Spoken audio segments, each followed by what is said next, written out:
Mark, your assessment of tonight's game? I thought we were tremendous, brilliant. Thought we controlled possession. Slough have never played like they did tonight all season. When you listen to their manager's comments before the game, his words were it's the biggest free hit in the world. So they're usually really direct, aggressive, but tonight they tried to play football and without any pressure, and that becomes dangerous, difficult. But I thought we controlled that in the main. When we did go long, that's what gave them a lift in the game. When we played short, backwards, sideways, then forward, that's where the goals came from. And we killed them with that and controlled large parts of the game. Some of our play was brilliant. Players deserve immense credit because the pressure tonight was... it's our game in hand. We need to win. We've got to be 13 points. So that subconsciously is always in the player's mind. And for us to give such a calm, controlled performance under that pressure, full credit to all the players. Do you think it is that thing of Slough coming to Yeovil and think almost play up because you're Yeovil and you want to put on a good performance? Every team does that. Right. I go and watch games and it's a waste of time me going because they never play against other teams like they do against us, and that's a big compliment for our players. Our analyst's in there really disappointed with himself because he's watched the last 5 games of the opposition and they've never played like that. So we have to do what we do really well, which is be a really calm, controlled team with brilliant movement at the top of the pitch. And I want to completely control the opposition with the ball. Every team, and listen, that's not having a go at the other teams, rightly so, because their players come here and they're in the shop window. Please sign me for Yeovil, or that's just nature, and that's natural. But for our players to deal with that week in, week out is difficult. Yeah, and your captain moving into a different position, it's fair to say, tonight. What did you make of him and his goal and his performance? I thought he did fine. I knew Worthy would be fine there. He got a good goal, and his athleticism out there, it's made it pretty straightforward for him. Yeah, talk me through the other goals as well, Young's and Nuble's. The first goal came from complete calm. I know that there was a lot of screams to get the ball forward, but not for us. We have to control the opposition and put them where we want them. And then we play the ball forward and kill them with the ball forward and a great finish. For the first, Youngie was wasteful in the first half, but he scored a great goal.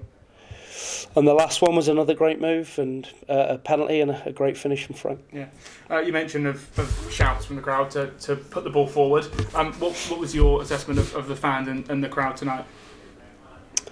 Fine.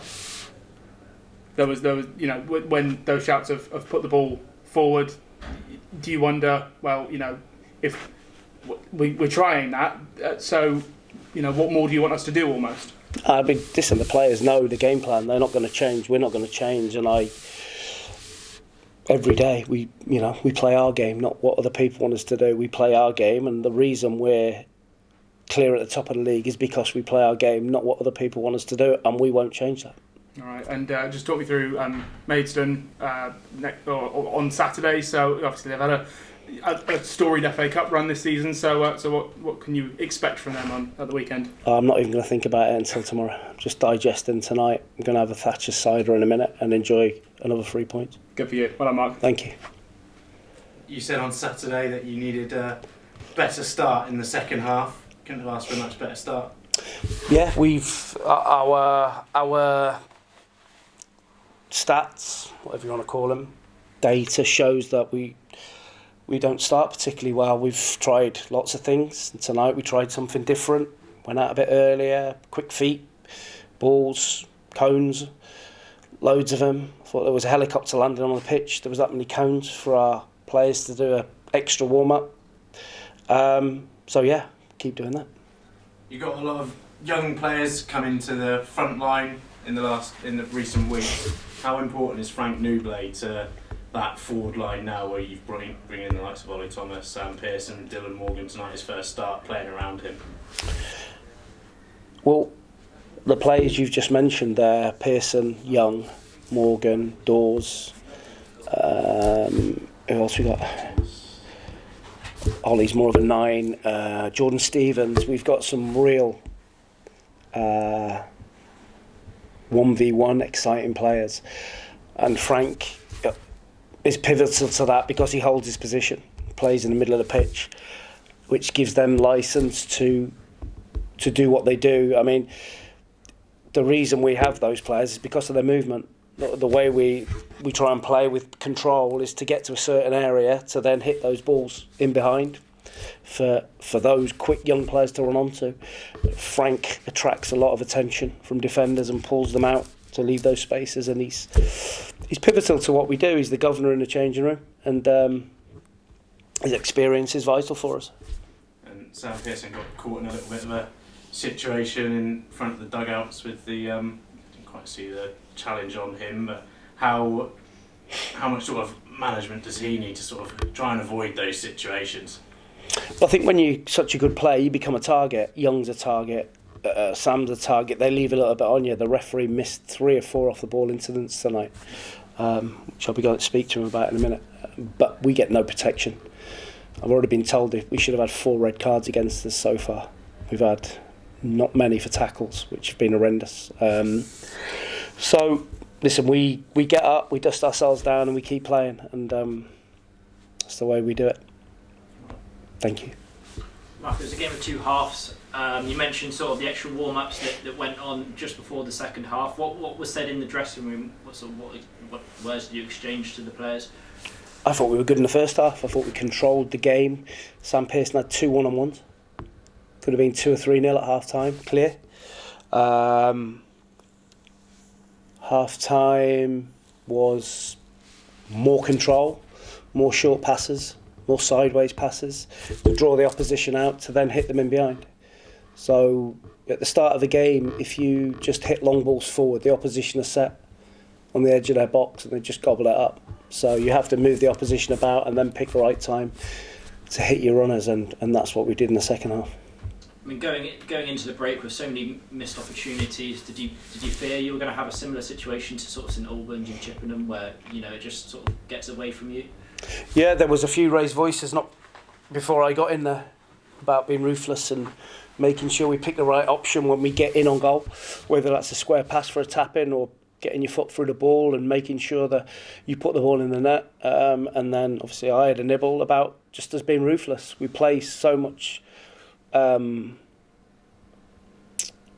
stuff that when you do get in those positions, you have to take them and you have to kill the opposition. And Saturday we let the opposition off the hook because we missed 7 really good chances. Tonight, patient, and we got there in the end. Versatility is quite key within the squad. Obviously you have Matt Worthington stepping in at right back. You also have Jay Folston playing a more forward position now. I mean, how important is that you've got players that can play in multiple different positions? I think we said it from the start. We want that. We want players that can play in 2 or 3 positions. It was a toss-up tonight whether Worthy or Coops played at right back. Jay can play left centre-back, play left back. Whittle can do the same. The four front players that play tonight can all play down the middle, can all play wide. So it's vital, I think, that you've got that ability to be able to rotate them and change them in the game. We went to a back 5 at 2-1 just to be a bit more compact, and it suited us at that stage, and we looked a bit more solid and we got the third.